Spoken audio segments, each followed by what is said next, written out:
Welcome to Nerds at Church, a podcast about nerdery and the Bible. I'm Pastor Emily, and I use pronouns like they, them, theirs. And I'm Pastor Kay, and my pronouns are she, her. And I'm Elle, and my pronouns are also she, her.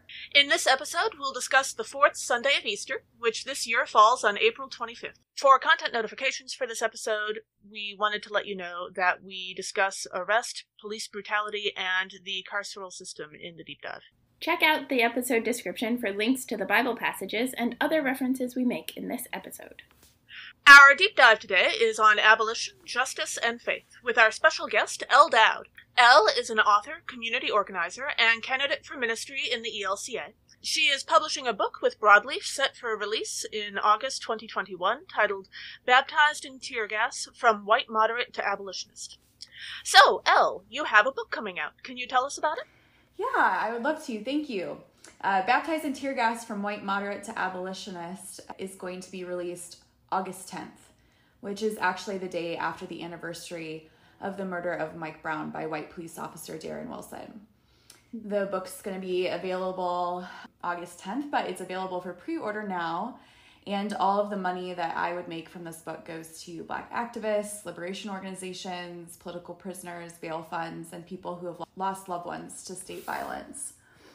And basically the book is my own conversion experience. It's my story about how God changed me from being a white girl who grew up in the suburbs of Des Moines, Iowa, who was pretty much the very definition of what MLK called the white moderate in his letter from a Birmingham jail.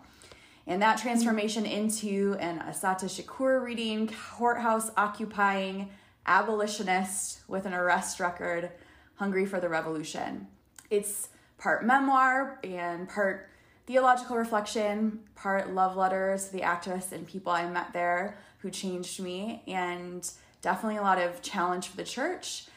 And a lot of my own confessions of my own personal feelings as I joined the movements and the things that I learned and the things I still struggle with today. So it's called Baptized in Tear Gas because in baptism, in Lutheranism, we say that in baptism, it's like as if we died and we are being reborn. And this book is about the things that had to die in me, like my clinging to respectability politics or tone policing or paternalism or other aspects of white supremacy. Those things had to die in me so that something new can be born. And just like in baptism, it's a daily dying and rising and a lifelong commitment. That's really beautiful. I think when I've learned and talked about, also in the Lutheran tradition, as our listeners know, death and resurrection and the daily dying of baptism, it's so frequently and rising, but it's so frequently it's sectioned off into the space of dying because I was mean to this person, or because I didn't recycle, or the things that are very much personal piety type of practices, and less so the larger what does it mean to respectability politics as a tool of oppression, and how do I die to wanting everyone to like me? There's so many just really great images that we have for baptism, and baptism is an initiation rite, right? It's a thing, or at least most of the time it acts as an initiation rite for people into the church, but ideally it's not even though it might be a one-day event initiation, right? It's really supposed to be a lifelong journey that's only completed at the time that our time on earth is through. And so I really think about my own personal conversion towards anti-racism and abolition that way too. There were definite moments that initiated me into this movement. And at the same time, it is a lifelong commitment. It's not all of a sudden, one day I woke up and I'm cool, I've got it figured out. I'm an anti-racist. I'm an abolitionist. I practice those principles every day. That's not true at all. It's an ongoing journey. Mm-hmm. So you talk about being an abolitionist, and I'm curious, what does abolition mean? What does it mean to be an abolitionist? I think when I was growing up, the only context I had for that was the abolition of slavery, supposedly in 1860. So for many frameworks, there's kind of a lot of different ways to answer this question, what is abolition? And there's like a lot of different models for what abolition would look like, because abolition is all about community control. So in different contexts, it'll sort of show up in different ways. And a lot of times, I will say though, that a lot of times we sort of think of abolition as getting rid of something, right? Like getting rid of police and getting rid of prisons, like flinging open the prisons and letting everybody out. And, that's kind of true. But it's really only a very small part of the picture, because abolition's not just about, getting rid of public safety or accountability or something. It's not about throwing open these jail doors and then tomorrow we just assume everything is going to be fine.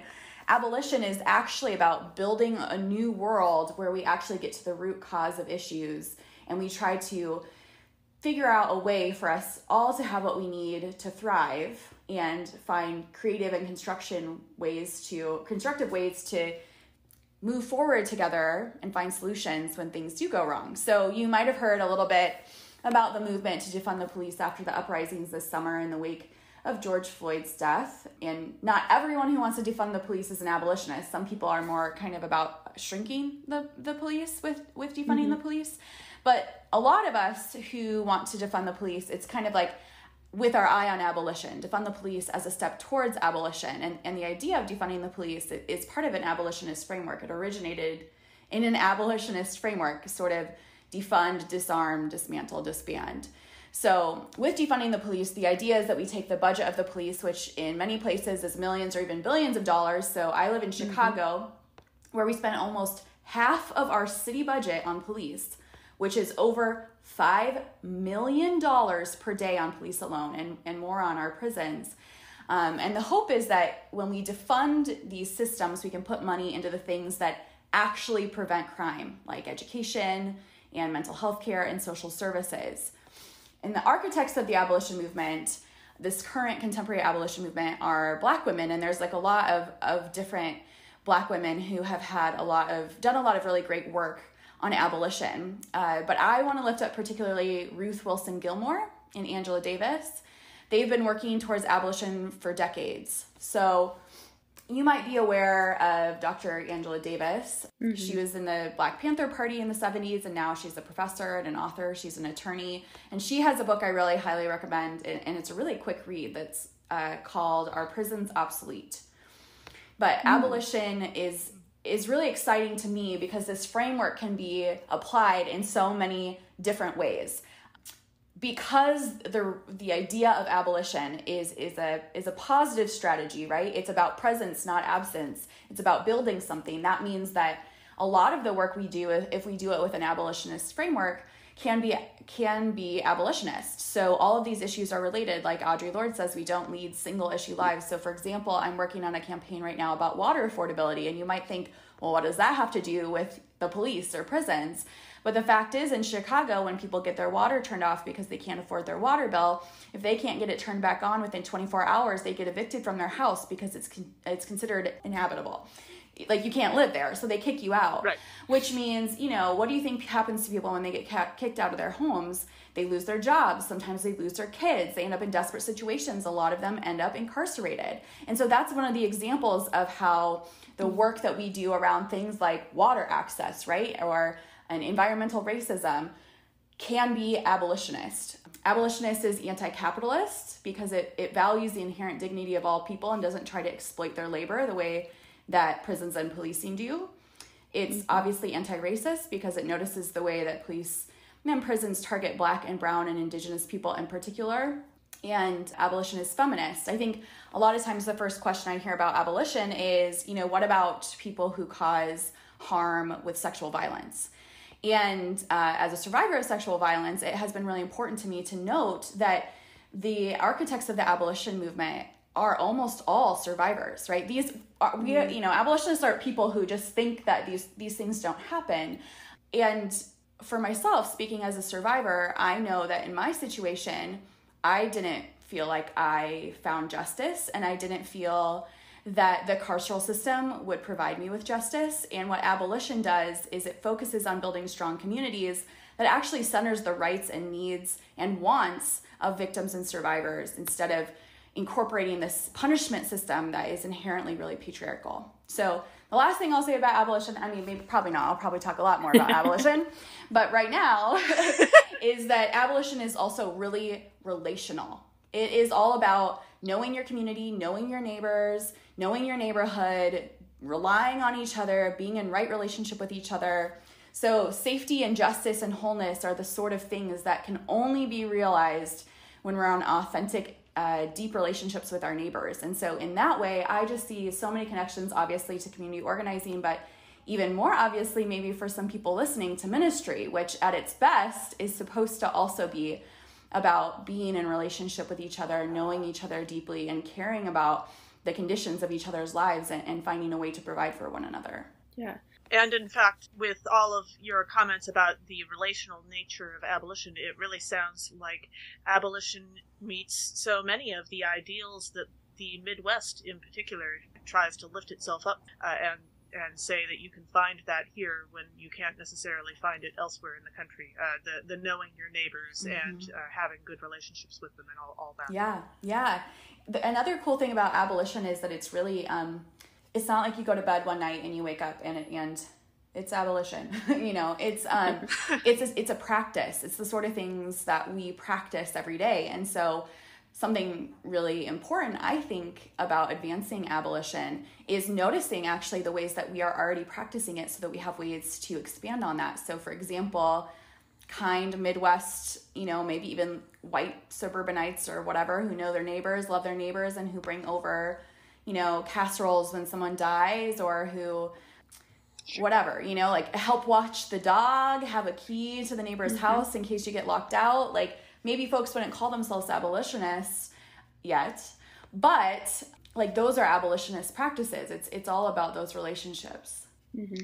My dad grew up with two brothers, and the three of them between them wound up breaking several neighbors' windows over the years, and yet the police were never called. They always went over and dealt with it with their neighbors personally, usually, with their parents leading the way, to be fair. Of course. Yeah, because there's something about, we know that our prison system and policing doesn't actually work, right? It doesn't deliver on the promises that it makes. There's this idea or narrative that more police make us safe, incarceration makes us safe, but the data really shows that the safest neighborhoods are not the ones that have more people incarcerated, or not the ones that have heavy police presence. In fact, that's the opposite. Those communities are less safe.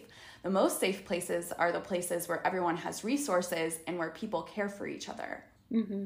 Yeah, there are a lot of stories in the Bible, including both our Acts reading and our John reading for today, that are connected to criminal justice or policing or arrests in some way or another. In our Acts reading today, Peter and John were just arrested, and in John, we are in Jesus' final discourse the night of his arrest and before his death. So how has your engagement with passages like this in the Bible changed or shifted as you've experienced being baptized in tear gas? Yeah, I think, I tell this story a lot because this story has happened a lot. But sometimes when I talk about, for example, Jesus being arrested or Jesus being beaten by the cops or other stories in scripture that have to do with arrest or incarceration or state violence, I have people who grew up in the church their whole lives, maybe even are like the sort of people who read their Bible every day, who are like, whoa, I never realized that Jesus was arrested. I never realized that Jesus was a victim of police brutality. And it's right there, right? Like, this isn't even us like sort of projecting or like informing or like translating to our current situation or reality. Like, the words like arrest and police are in there. Yeah. But the fact is, in a lot of mainline denominations and, white Christianity in the United States, we've done this thing where we really depoliticize scripture. We sort of try to remove scripture and these stories from their original time and place and their political and social context. And we really hyper-spiritualize it, right? Like Jesus, this is an example about Jesus. Jesus came to save us from like the fires of hell, or Jesus came to make sure we'd go to heaven, as opposed to Jesus having, and Jesus's life, death, and resurrection having something to really say about us in our bodies here with our feet on the ground in the earth and our material reality, our physical reality. And so when we really hyper-spiritualize things and sort of pluck them out of their context like that, it makes it a lot harder for us to realize and recognize those same things happening in our own time.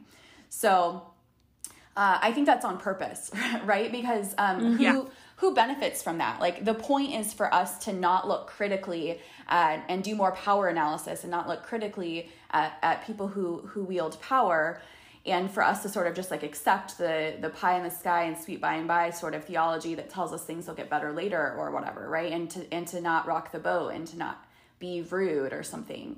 But when I read the Bible now, especially after spending time in the Ferguson uprising, and especially also after reading things like Dr. James Cone's The Cross and the Lynching Tree, I read intentionally with a lot more power analysis.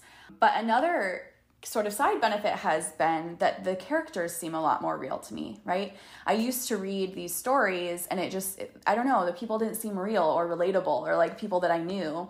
But now that I'm in deep relationships with other community organizers, and I spend time out on the streets with them and in endless meetings, because community organizing is 95% meetings. Yep. I know it kind of gets painted as this like glamorous, like, I don't know, we're like Katniss Everdeen and it's like very sexy or something, but really it's just mostly like Google Calendar invites. But strangely, the same thing is true in yes, ministry. 100%, 100%.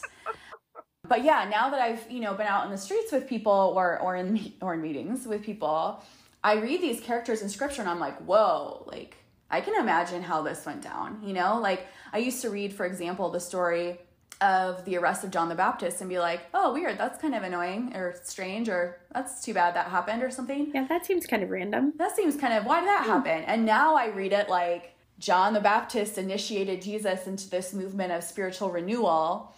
Jesus goes off into the desert, comes back, hears that his mentor and cousin and comrade has been targeted, criminalized, and hauled off to jail. And that radicalizes Jesus enough to start his own ministry, right? Like, I can see the cause and effect because of the power analysis, and it can make me imagine, like, oh, maybe John's arrest, like, radicalized Jesus. What are the things that radicalized me or radicalized people in my life? And it frequently is the harm that happens to our, people that we love, right? Like, me seeing what happened in Ferguson and thinking about my own daughters who are now Black teenagers, like that radicalized me. And so I can really relate more to these characters as real people. Yeah. I think about that. And I was arrested this last summer in the protests, and to think about this year in particular during Holy Week when we had Jessica Davis on for our Good Friday episode, and Pastor Lenny Duncan on for Palm Passion Sunday. And so between the two of them, there is such, I think it was Pastor Lenny who also mentioned John's arrest radicalizing Jesus. But to look at that parallel analysis, and to look at like when I read about, right, Peter cutting off, like drawing the sword and cutting off the slave's ear, it was a very different experience for me to be like, okay, giant mob of scary police coming at us. And I've been in that situation now in a way that I hadn't before. And I don't blame Peter for doing that. Right.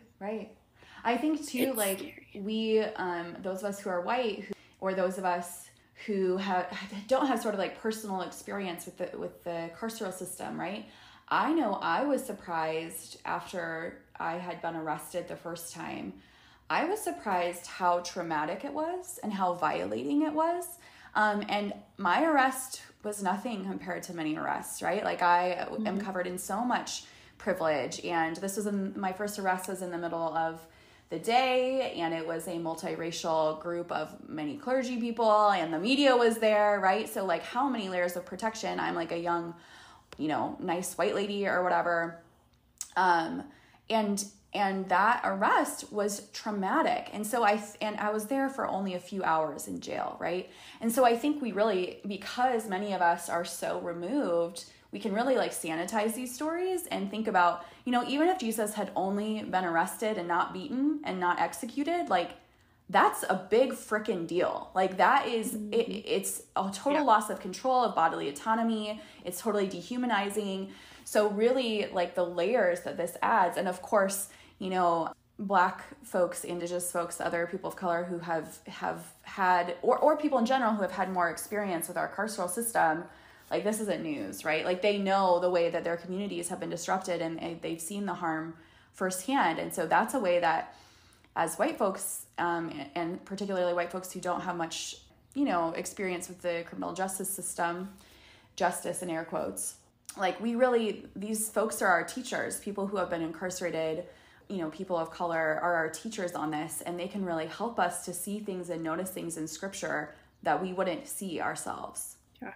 It continues to amaze me the number of people respond to the idea that the criminal justice system is unjust by saying, well, if you just complied, if you just did what the police said, then you'd be fine. Well, if you work the idea that the criminal justice system is not just into that, then maybe you won't be fine, comply. And actually, we have historical record of many, many, many people for whom that was true.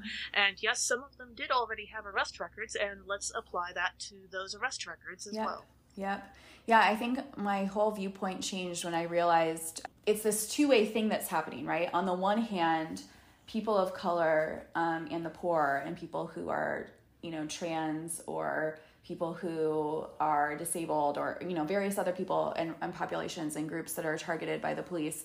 It is not only that, like, these laws exist and then they're sort of disproportionately applied to certain groups. That's true. But even sort of the other direction, these laws were written on purpose to purposefully criminalize groups so that they were easier to be targeted. Do you know what I'm saying? Like, it's not just like, oh, we wrote these laws and they're sort of neutral, but then the application is unjust.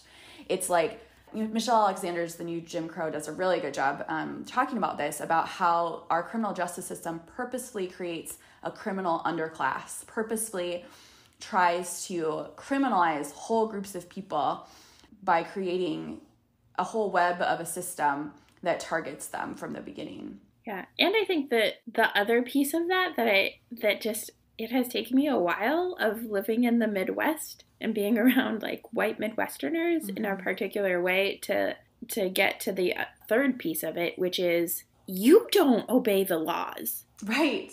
Right, like, literally. Right. I mean, we have...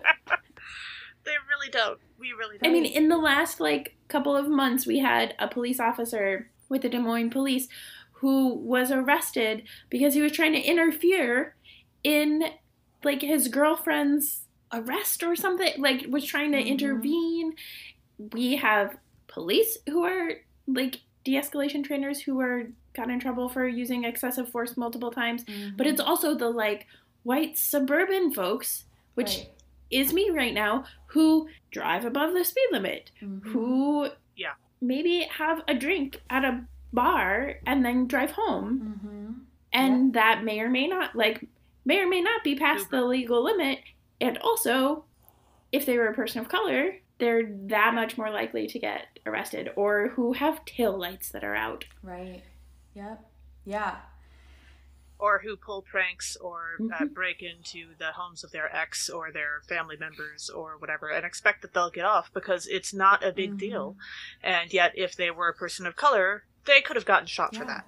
Yeah, I think about, like, I grew up in the suburbs and we did a lot of, like, TPing houses, right? Like putting toilet paper in trees and on houses, like, as like a prank, right? And nobody was calling me and my friends animals and justifying, people harming us because we, quote unquote, destroyed property, right? And yet that happens all the time because our system places a value on property over people, particularly when those people are part of a marginalized class.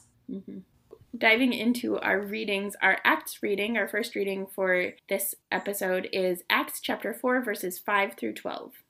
Peter and John were just arrested for healing in Jesus' name. And then Peter is filled with the Holy Spirit to proclaim salvation to the religious authorities gathered.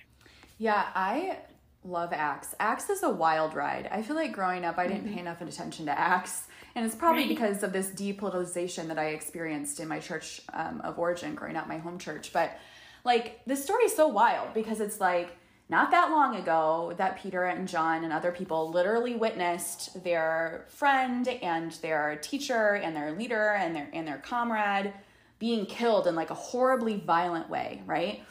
And we remember from Good Friday that Peter was like afraid that he was going to be next. And so did the whole, denying Jesus 3 times thing, right? So like Peter, maybe justifiably so, but was like, a little bit of a scaredy cat or coward or whatever.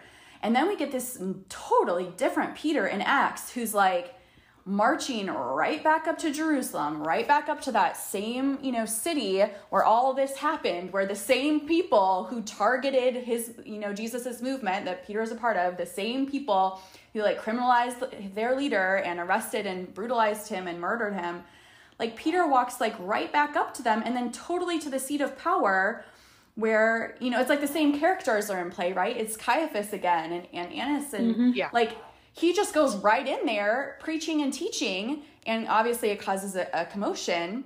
And so then they're arrested. People in authority did the thing that they always do when they feel like some like riffraff or outside agitators are disturbing the peace, because they would be outside agitators, right? They're Galileans. Mm-hmm. And so they locked them up and they put Peter and John in prison. But the story is so cool because the powers and principalities couldn't stop them. And I think about Fred Hampton, who has that famous quote, "You can jail a revolutionary, but you can't jail the revolution." And later on, outside of this, small part of the story that we read this week, Scripture tells us that 5,000 people joined the movement that day. 5,000 people joined the church. So you see, like, it's just like such a powerful story to me. Another conversion story, right? Like this guy. We'll talk about Peter. John is John was there too. But I think about Peter in particular, who was like a coward denying Jesus. And then now turned into this person, was converted, transformed into this person that would march up to the seat of power, right to the people who had just harmed and killed and hurt someone that he loved in a super traumatic way, go like right up there and like stand up to them, right? And say, they're like, "Who gives you the authority to do this?" And they're like, "Jesus, the one you killed." "Yeah, but God raised him." Like, holy, like what happened to Peter? That he was transformed, and the only way that someone would turn from the sort of person who's like, "Wait, Jesus who? I don't know that guy," into like, "Yeah, whose authority am I doing this by? Jesus's. Remember when you tried to kill him? Well, he's back, and now I'm doing this in his name." Like the only way you'd see that sort of transformation in a person is they experience something just totally life-changing, like, the resurrected Christ. Mm-hmm. Yeah. I really love that way of understanding it, because I think when we've talked about Acts in the past, I think it's a lot of like, there are conversion stories, right? Because it's the early church and building up the church, and it would be easy to focus, right, on the 5,000 people, but the story that is most gripping is this person that we've journeyed with through the Gospels into Acts, who has had such a big transformation. Yeah, that's beautiful. Yeah, and the reason why the 5,000 join is because of all the stuff that happened. Right, like if Peter and John hadn't been so bold and hadn't like gone to that place and been so brave and, healed people and had been preaching, like, if this like had been happening in secret or something, like nobody would have paid attention really. It's because, first of all, because people knew about it, but also because like, wow, like, what's a compelling story is someone who believes what they believe so much that they're like, "Yeah, lock me up and I'm still not going to back down." Like that's a really, really powerful story. Yeah, I think about the different places where that's happened. The places like in real life are connected to water for me. Mm-hmm. So both the folks who put water out in the Sonoran Desert for immigrants who are crossing the desert and who then have been arrested for harboring, I think it was like called harboring fugitives or something. But also like the new law in Georgia for what you're allowed to give people who are standing in line waiting to vote. And the space that it connected when I was preparing for this episode was actually in Firefly. In the show Firefly, which is very like has its own cult following. But Summer, one of the characters, Summer and her brother, are fugitives. And Summer is like has a lot of trauma that she's experienced, and so her reactions and her responses are not always proportionate and not always helpful, but a lot of the time she actually is like saving everybody. But there's still this like need to contain her and to contain the potential for her to do harm and the potential for her to do good, because there's not a trust that she will do good. And so I was just thinking about that and the different ways that, particularly in Firefly, there's this, what is moral is not always what is legal. Mm-hmm. And how do you navigate legality and illegality versus morality and immorality? Yeah. Tricky. Yeah. I like Firefly. And come to think of it, people lock up the gospel in the same way because it might do too much. It might be too revolutionary. Too disruptive. Yeah. Yeah. So frequently I think we talk about, and this goes back to what you were saying earlier, Elle, but the like depoliticizing. Mm-hmm. And the most common framing that I've had is you're politicizing the gospel, which is not accurate. Like it's right. Putting the politics back into it, right? Recognizing the politics are there, but ignoring the fact that the politics were pulled out of it to begin with. I think it's because we frequently sort of like misunderstand like what politics is, you know? Like we think of politics as, I don't know, two opposing football teams and we like choose our favorite or something. Like as opposed to politics is not just about partisanship. It's not even just about elections, right? Like politics is really just a word for like how we organize our public life together. And so it's actually like there's literally nothing in this world that's not political, because everything that we do, everything that we say, it affects other people. So the idea that somehow the gospel could be non-political is hilarious, because first of all, nothing's non-political, but particularly not the gospel. Like if the gospel was serious enough that Jesus and many of his followers were killed by the state, then the state is a political entity, right? The state is a political entity. And so with the state being major actors, the empire being major actors in this story, like, of course the story is political. It's about political leaders. It's about governmental leaders. It's about political power. It's about the fear of losing power. Mm-hmm. When we look at the verses in particular for this passage, I was looking at the first couple of verses 5 and 6, where Peter and John have been arrested, as we mentioned, and then they are coming to the rulers and the elders and the religious authorities in Jerusalem, and it has this list, right? Annas and Caiaphas and John and Alexander and all of these people with all of the power to make decisions for the good of the community. And I think it's important for those of us who are Christian, especially when we're talking about the Acts readings in particular, there's a lot of like pitting Jewish people against those in the Jesus movement who become the early church. Yeah.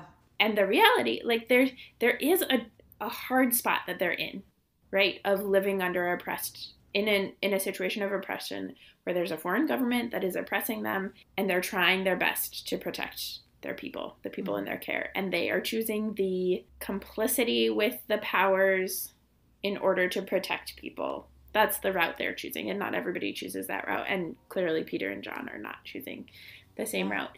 Yeah. Right. But it also reminded me of the movie The Village, which maybe I'm just still on a like horror movie bend from our last episode with Horror Nerds at Church and Pace and Joe. But the movie The Village, there's this community that is like isolated, and the council has said like is like protecting people because there are these like scary monsters out in the forest, and so nobody can leave, and it's like 1900s-ish time frame, and so there's like not great medicine and all of this stuff.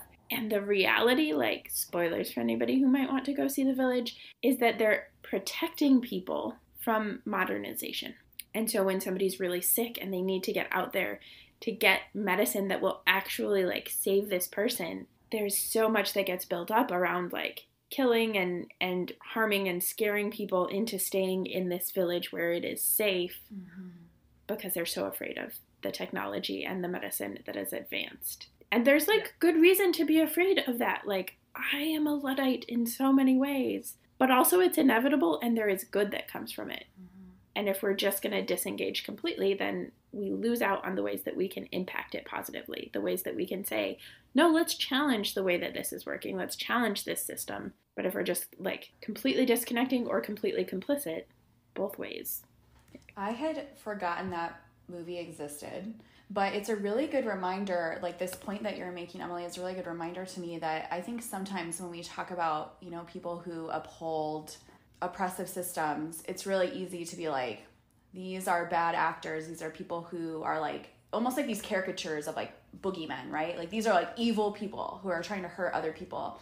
When actually a lot of times they are people who are trying to make difficult decisions, and they're like think that they're doing the right thing, you know? And so that's actually like really humbling for me, because how many times do I think that I'm doing the right thing? Like most of the time I try to think I'm doing the right thing, right? So it's like some good, I don't know, personal reflection for those of us who, if we're in positions of power or influence, to be like, okay, well, like what does it mean? Like what are those lines? What are like the sort of red flags we can look for to see, to sort of check ourselves? Like when are we really acting in the best interest of people? And I think, you know, thinking of the village, like a big thing would be informed consent, right? Like the people that you are helping to lead or that you're caring for should have a say in what's going on, which means they need to know what's going on.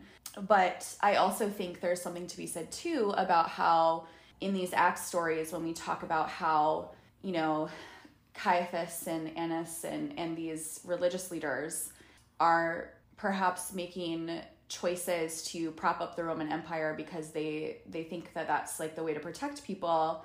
It's a really good reminder to me of the way, how important it is for us to really be clear about like what is the real enemy. And, you know, like scripture would say our enemies are not of flesh and blood, right? It's like powers and principalities and or we might say systems, right? But even, you know, further than that, there is a ruling elite and a system behind them that really keeps those of us who are not a part of that, you know, very small 1% of people, even they're in the minority sort of numbers wise, but they keep us in the minority powers wise because they do a divide and conquer strategy. And so I think about how, you know, the story in Acts is, you know, the real enemy is the Roman Empire. Like in this story, the real enemy isn't the religious leaders, right, who are also part of an oppressed class. And obviously, I obviously don't also think that, you know, the apostles are the real enemies here. And so it reminds me, again, I think I just like bring up Fred Hampton every 5 seconds because I live in Chicago and I also am just so inspired by him. But he did this really important work of cross-racial solidarity. Like he was organizing rival gangs, he was organizing Puerto Ricans, he was organizing even like, you know, sort of poor white folks who like had Confederate flags and stuff. And he was such a successful leader because he was able to help people understand and articulate to people, yeah, like actually we are being separated and divided and we're fighting each other because there are people who benefit from that. And so what if we worked together to get what we need? And of course, that was such a threat to the system that the FBI, in cooperation with the Chicago police, assassinated Fred Hampton, right? So it really goes to show how powerful this sort of like solidarity across these divisions, how powerful that can be and how dangerous it can be to the status quo if we really do sort of work together and keep in mind, like kind of eye on the prize, who's the real enemy, right? Like for me, right, as like a white woman who's queer, who experiences various forms of oppression, like my enemy isn't, you know, Black folks or immigrants or any other sort of group of people that I don't belong to, that you know, the sort of wider system keeps us desperate for resources and fighting over resources. And instead, the real enemy isn't this person that I'm sort of have this manufactured fake sense of competition with, but the people who put us in the systems that put us in that position when actually there is enough for all of us. Yeah. That actually reminds me of in Hunger Games. Yes. In the second book, right? Before Katniss goes into the arena the second time, now I'm blanking on his name. Peeta? What's his name? Haymitch. Yeah. Haymitch is like, don't forget who the real enemy is. And it's not until the very last minute in the arena where like the lightning is about to strike the tree that she is like ready to like shoot one of the other people in the game and then has that voice repeated and moves and shoots the arena itself and causes a blackout and lets them escape and all of that stuff. But it's that particular moment of who is the actual enemy? They like the Capitol and the system of power and rule in the Capitol is the enemy, not the people that you're fighting against for survival. Right. It reminds me too of how at the end of the first book, you know, Katniss and Peeta sort of like resist the divide and conquer by being like So if we like both say that we will take these, I don't remember what they're like poisonous berries or something. I don't remember what they're called. But if we just like, if there is no winner, then what, right? And so instead they had to have two winners, right? They found a way to beat the system by being like, let's go in together on this. We have a shared experience. We have a shared sort of self-interest or shared goals. So we are more powerful together. And they were able to outsmart the system in that way, which led to both of their survival. Mm-hmm. Yeah, I also looked at verse 6 and that list of people with Annas, the high priest, and Caiaphas. Basically, Peter was on trial by the same people who tried Jesus, just like we talked about earlier, and look how that turned out. And it's kind of like when you're watching a sequel and you go someplace familiar from an earlier movie, only instead of being a warm and fuzzy kind of return, like when the hobbits return to the Shire in Lord of the Rings, it's much more foreboding, and also a signal that things haven't really changed yet. And it reminded me of when we see I would think of it as the second Death Star, because when I think about these movies, I only think about the original in Return of the Jedi. The first one was in A New Hope, and the second Death Star shows up in Return of the Jedi, and that signals that Luke and the gang aren't done yet, and the system hasn't really changed yet. Our second reading today is from 1 John chapter 3, verses 16 through 24. God's unrelenting love is most clearly made known through Jesus' willingness to die for us. And having witnessed this love, how can we not share it with others? So one of the themes is love. Yay! But I was thinking about this, and particularly in light of what you were saying, Elle, at the beginning about, I don't think you use this exact phrasing, but like about not being just like the nice people. Yeah. And I have for a long time, and Kay and our listeners have heard me say it a bunch, said I think being nice is a sin. Mm-hmm.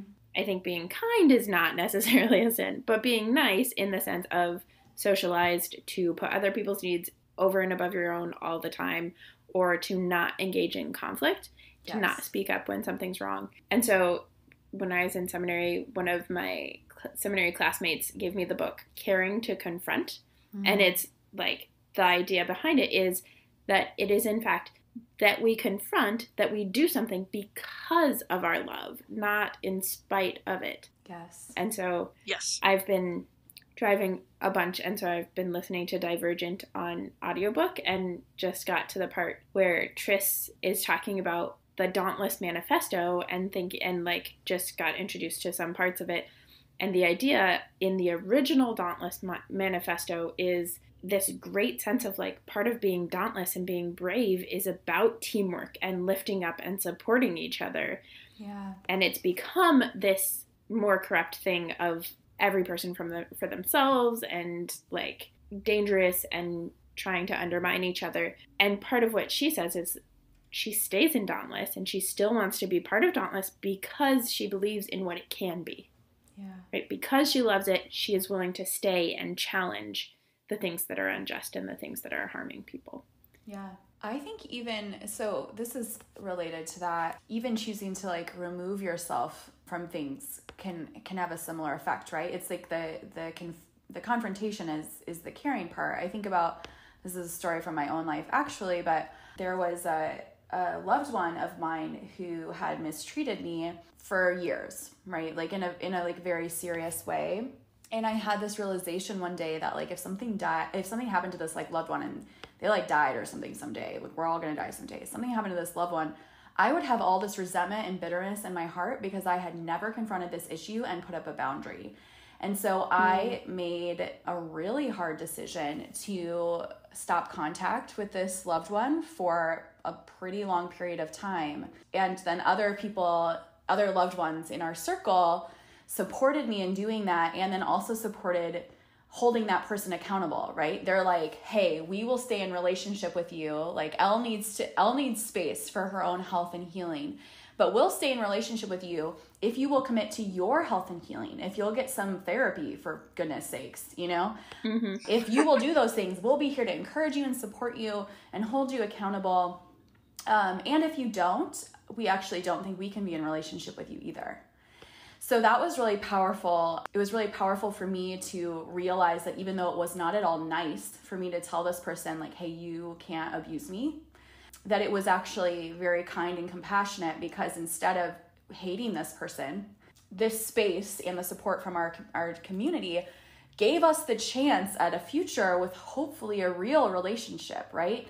There was no room for reconciliation if I just played nice and said it was okay for me to be mistreated like this. But me speaking the truth gave, it was hard. It didn't feel good. I'm sure this person didn't feel loved by me being like, I can't be in a relationship with you right now. But for me, it was very loving because I didn't want the sort of relationship where I secretly hated them. I wanted a relationship where we could actually care for each other and know each other. And so, I like to tell this story because it doesn't always happen this way, right? It's not always like neat and pretty like this, but in our case, it has, sort of a happy, I won't say ending because we're still in process, but it's a little bit of a quote unquote success story because this person did get therapy for years. And then me and this person entered into therapy together to sort of like confront and negotiate some of the things together. And so now we're in this stage now that's really full of possibility, right? Like full of possibilities that if you had asked me 10 years ago, I'd be like, this would never be possible, right? This was an impossible hope. To hope that I could have a real relationship with this person, to hope that we could really get to know each other and that we could, interact in a way that was healthy. And so right now we're in the stage of figuring out how to do that. But it's just, I think about that. Obviously, this is a sort of interpersonal situation, but I think about that with systems too. And I think about the people there's those of us who remain in the church to try to like dauntless, right? Like we're like, we know what you can be, if you lived into these values. Yes. And then there's people who leave the church. And I think leaving is a faithful option. I think it can be very loving to say, I will not allow you to treat me like this. And the way that I need to heal is to be away from you and maybe permanently, right? So I think about that with systems too. I think about the church, but I'm sure because, we're like church people, but I'm sure there's other institutions that could also be true. Yeah. And it feels so queer to do that too, right? Like so frequently the options are stay and do nothing and say nothing and be nice, or leave and say nothing and do nothing and just like ghost. And there's so many more, right? Like, which is my favorite hashtag, false binaries. But there are so many more options, and there are those possibilities of having space for complexity that I think queer community and queer culture in particular has a particular capacity to do. But to say, no, we can talk about the thing that we're struggling with and we can confront about it, but also we can create the space so that other people don't get harmed. Yeah. And we have the capabilities and capacity to address the harm. Yeah. Yeah, I'm a huge fan of the online advice column Captain Awkward, and she is particularly good at helping people go through this process. She's come up with several very clever short phrases to identify different problems that everyone has in their everyday lives, and one of my favorites that she identified is the person who is the missing stare. In some groups, in some churches, in some organizations, there is a person who is endlessly dysfunctional, and everyone just sort of accepts that that's how they are, and it's like they jump over them like you would jump over a missing stair on a staircase. And the accepted truth in that community is that that's just how that person's going to be. It's never going to change. Deal with it. And she instead, regularly, when she gets letters about people like this, she gives a step-by-step process, including scripts of how to fix the missing stare, how to get that person either, by creating boundaries or creating a process or a policy if you're in a place where, like, they're an employee or that kind of thing, where you can address the problem. And she points out that, okay, by doing this is not going to be comfortable. Doing this is going to be wildly uncomfortable. Gosh. You are not going to enjoy it. But on the other hand, you've got a choice between this fairly short period of uncomfortableness followed by at least something will change. Or you can continue to be slightly uncomfortable for the rest of your natural lives. Which one is worse, really? Because when you actually go through the process of thinking, okay, if we do address this, what's actually going to happen? Probably the building isn't going to burn down. Like, maybe, but probably not.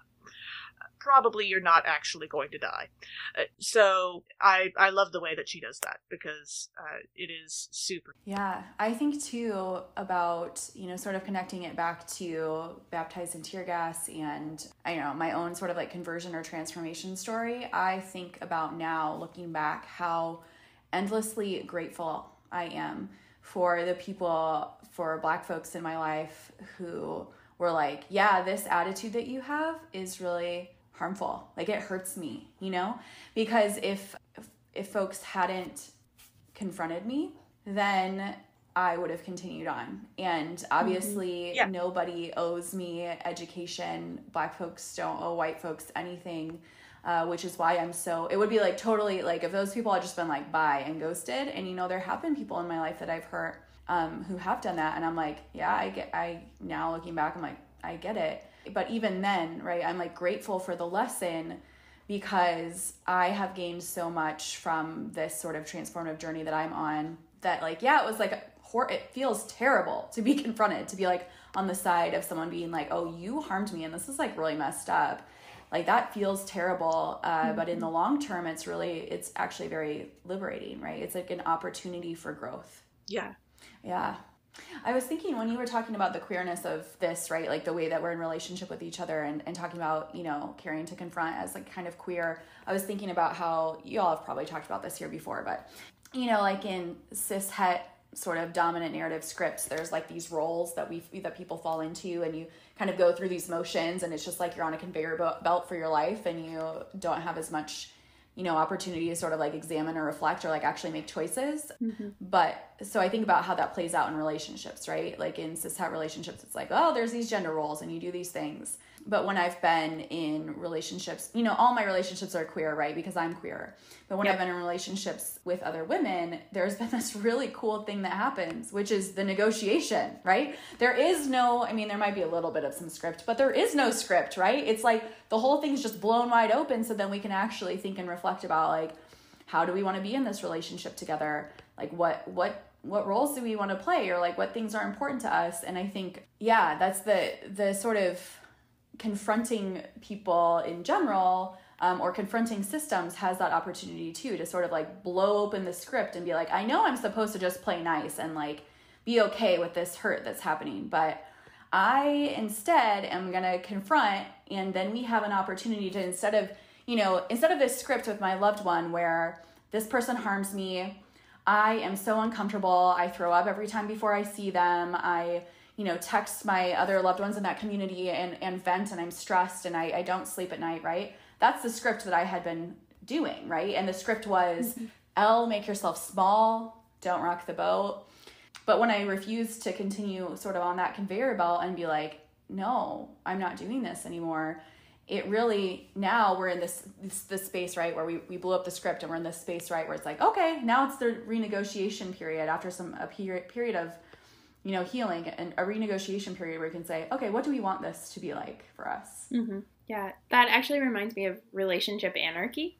Yes. As a practice. And actually, I believe our next episode, our deep dive, is into relationship anarchy and love and kind of how that all plays out. So, so cool. A preview. But yeah, the idea that love does not have to look like one thing, and relationships do not have to look like one thing, and we get to actually like be intentional and create what we want them to be. Yeah. Yeah. When we reach verses 19 and 20, we read, "And by this we will know that we are from the truth, and will reassure our hearts before God whenever our hearts condemn us. For God is greater than our hearts, and knows everything." So these verses remind us that love will remind us when we're doing the right thing, even if we are questioning and doubting ourselves. So a few months ago, I actually got to finally see the movie How to Train Your Dragon for the very first time, because I finally had access to it through streaming. Yes. And in that movie, which is a lot of fun, Hiccup realizes that he did the right thing by not killing Toothless the dragon immediately, and is reminded of that when Astrid reminds him that the rest of his village, like literally everyone he knows and has ever met, would have responded that way by killing Toothless the dragon right off the bat, because he was weak and he was vulnerable at the time. And so she asks, so why didn't you? And he immediately knows the answer, which is a little more complicated because of the plot line, but the short version is basically he's more of a lover than a fighter.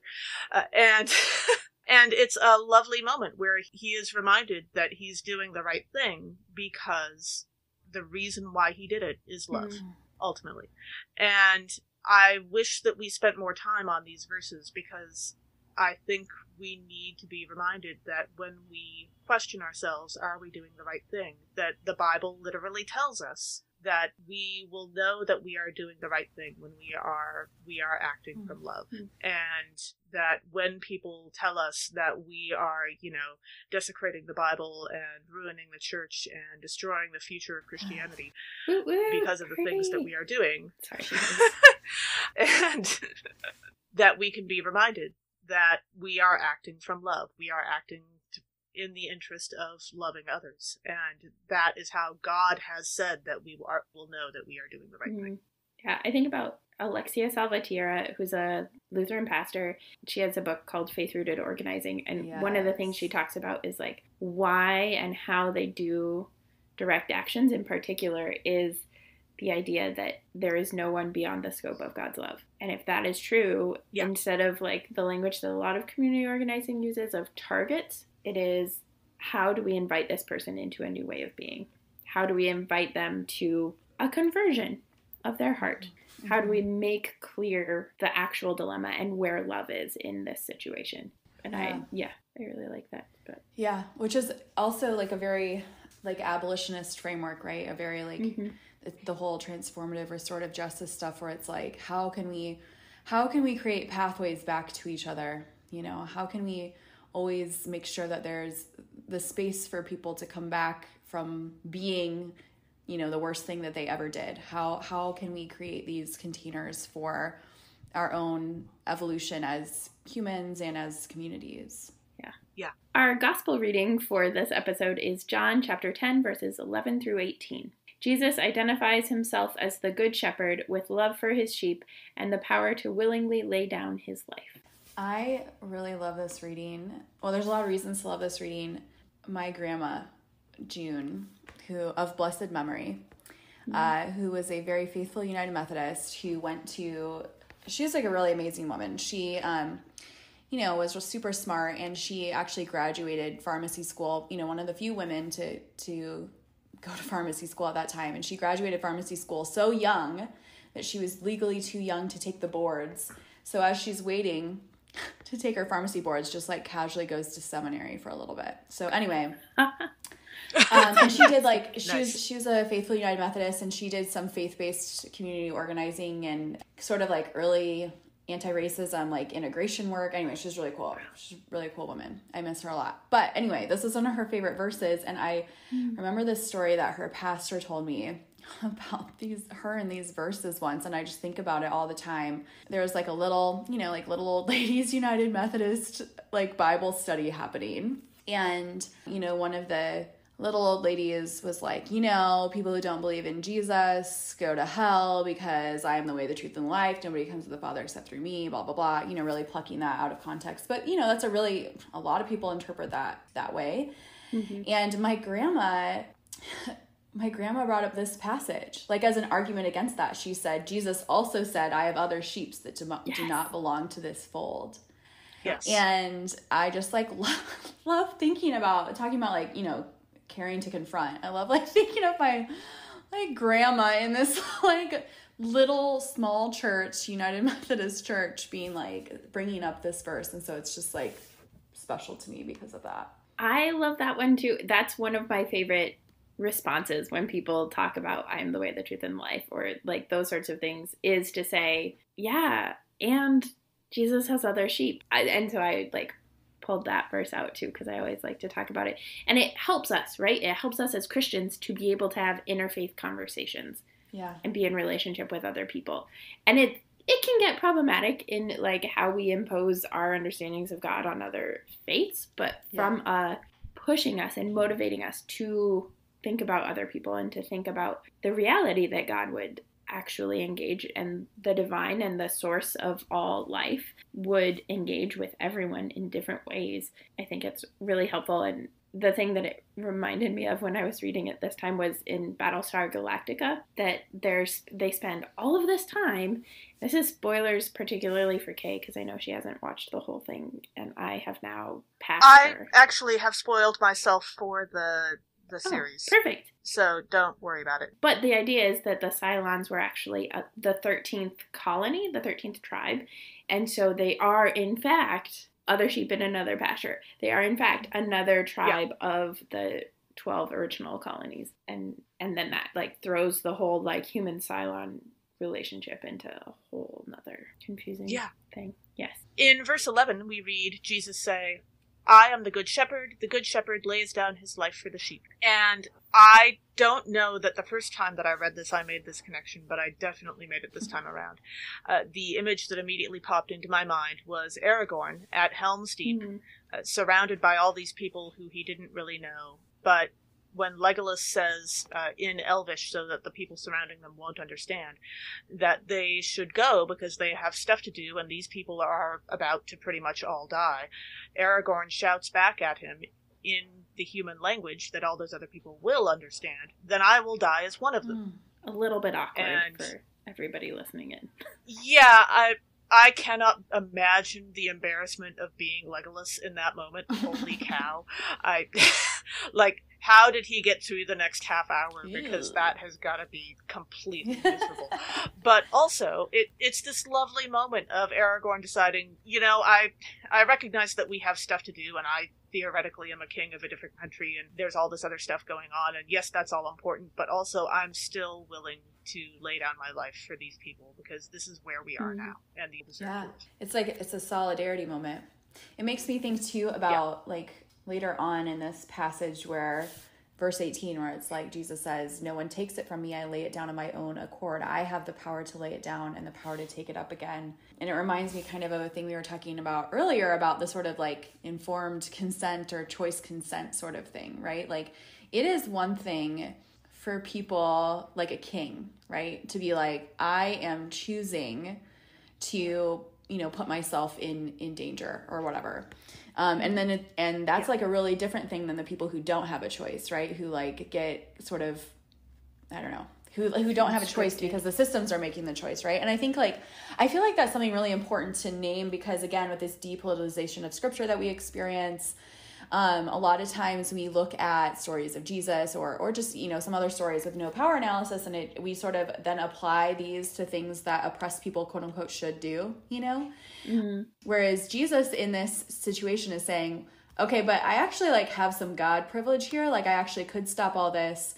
I have the power to lie it down, and nobody is making me do this, right? I am freely choosing this solidarity, which is different than telling oppressed people, well, you should just be okay with being crucified, or don't fight back because, oh, well, it's a hugely different thing power-wise to have the actual power to decide, and to make these choices. Mm-hmm. Yeah.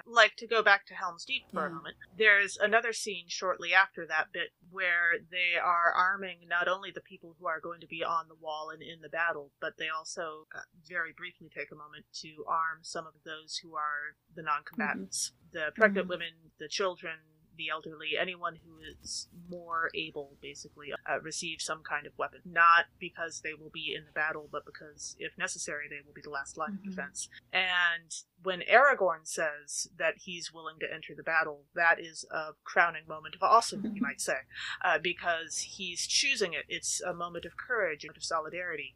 When those people receive their weapons, it's a moment of despair. Yeah. If they know that if they have to use those weapons, they are probably going to die. And that's very much the situation that oppressed peoples are so often put in when they are dealing. They might have a last-ditch option that could make some kind of change, but it's probably also going to get them killed. Yeah, it really reminds me of the difference between, white members of the NRA who are gun owners, and then, the Black Panther Party, or arming, Black trans women or something. It's these are very different things. One group lobbies with white supremacist ideals to basically around protecting property and all kinds of other like capitalist ideals. And others are like, yeah, I mean, it's called the Black Panther Party for self-defense, because the idea is nobody else was protecting, you know, Black communities, and the people who were quote unquote supposed to protect, like the cops or whoever you're supposed to call for help, were actually not only not protecting, but oftentimes like the aggressor is harming them. And so it was like, I'm, you know, nobody like wants to be in this position where you're like, this is my only option. And the sin in that situation is like the sort of systemic way that we put people in those positions. Yeah, odd how the NRA will happily come to the defense of someone who is found with a horrifying cache of weapons outside a politician's home when the politician is a person of color and the person with the weapons is white. But yet, you know... Said nothing about Philando Castile.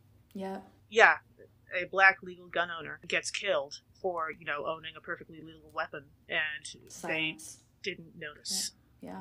And I think, like, speaking of protection, I think that that's part of what we get at with the shepherd and the sheep, right? Is this idea that the shepherd is choosing to protect the sheep and values the sheep in a different way than the hired hand. And so the choice to protect, that is a lot of the ways that we can do power analysis is to say, like, who is being protected and who is being protected from. Right. And like in Divergent, they make this really clear when they go out to the fence to look at the fence. Right. And because Dauntless are the ones who protect, the fence doesn't lock from the inside. The fence locks from the outside. And so Triss asks the question of, like, just in her head of who's being protected? Like, are we trying to protect ourselves, or are we trying to keep people in and protect what's out there? And that's very different perspective. And that's when we talk about the law, it's when we talk about the NRA, when we talk about anybody. Who and what are we trying to protect? And who and what do we think is a threat to be protected from? Yeah. I think about, too, this sort of idea of, like, you know, the verse sort of like, to whom much is given, much will be required, and how those of us who, like, have choices have obligations, right? And then the sort of like inverse of that is people who have had their choices taken away because of oppression. We should not, it would be wrong to put those same obligations on folks. I think a lot about this with principles of nonviolence, right? Like, it is one thing for people to freely choose nonviolence for themselves as a tactic, either, you know, strategically or morally or for any other reason. And it is a really, really different thing to obligate other oppressed people into some sort of dominant idea of what nonviolence really is, right? Like, actually, that's like a coercive action that is inherently violent. It's inherently violent for people with power to tell marginalized people, you know, that they have obligations around anything when their choices have been taken away. So I think about that a lot too, sort of in regards to, you know, how do we deal with oppression and state violence and some of these other topics. Yeah. So, Elle, any other thoughts on life, the universe, and everything?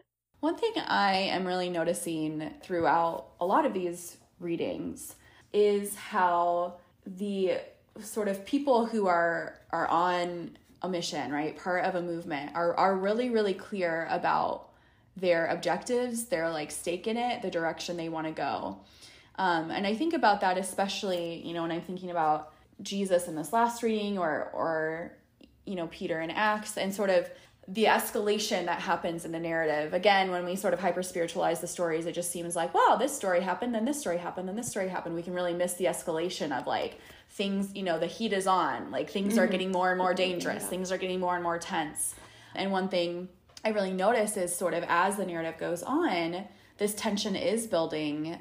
And so in those moments, right, when we see, like, farewell discourse or other moments of high tension, I really see Jesus or Peter getting really, really clear about message, being really, really clear about, like, why they're there and mission. And that reminds me a lot of the organizers I know. Again, it's like really helps me relate to these like characters in scripture, to think about how, you know, if I'm in like a tense situation, you know, at a riot line or something, at a demonstration, Like, it's really, really important that my leaders and the people next to me are really clear on why they're there and what they're about. And that maybe we have slightly different reasons, but we better be going in the same direction.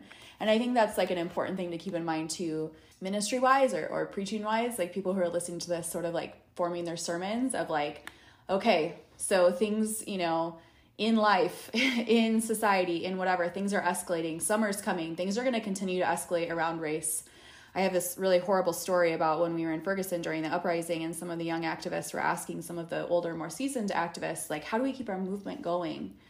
And the answer that these activists who had grown up in the civil rights era, the answer to how do we keep this movement going, they said, was, you don't have to. The police will do it for you. Mm-hmm. So I think about that, particularly for pastors, you know, white pastors in particular. Summer is coming. It's getting closer and closer. Things are going to continue to escalate. And so we need to do our job to be really, really clear on mission and clear on our story, clear on our stake, and really articulate that to our people. Yeah. The other thing I wanted to say, sort of, you know, on that sort of train of thought. I was going to say, speaking of being clear on mission. Right.